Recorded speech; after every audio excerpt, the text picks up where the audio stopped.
నమస్కారం. Welcome to publicity post TV. గత కొద్ది రోజులుగా అనసూయ గారికి, శివాజీ గారికి కోల్డ్ వార్ జరుగుతుంది అన్న సంగతి మనందరికీ తెలిసిందే.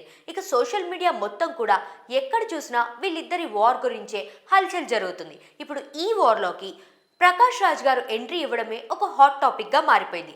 ప్రకాష్ రాజ్ గారు అనసూయ గారిని ట్యాగ్ చేసి ట్విట్టర్లో ట్వీట్ చేసిన ఆ పోస్ట్ ఒకటి సోషల్ మీడియా మొత్తం కూడా హల్చల్ చేస్తుంది. సంస్కారం అనే పేరుతో మొరిగే వాళ్ళని నువ్వు పెద్దగా పట్టించుకోకు, నీకు నచ్చింది నువ్వు చెయ్యి, మేమందరం నీకు సపోర్ట్గా ఉన్నాము అని చెప్పేసి ప్రకాష్ రాజ్ గారు ఎక్స్లో ట్వీట్ చేశారు. ఇక ఈ ట్వీట్కి అనసూయ గారు థ్యాంక్ యూ చెప్తూ ఎంతో ఆనందంగా ఫీల్ అవుతున్నాను అని రిప్లై కూడా ఇవ్వడం జరిగింది. ఇక అదలా ఉంటే నాగబాబు గారు కూడా శివాజీ గారు మాట్లాడిన మాటల్ని ఖండిస్తూ ఎక్స్లో ట్వీట్ చేశారు. ఇక దానికి అనసూయ గారు మా బాబు గారు ఎప్పుడూ నాకు సపోర్ట్గానే ఉంటారు అని థ్యాంక్స్ చెప్తూ ఎక్స్లో రిప్లై పోస్ట్ని పెట్టింది.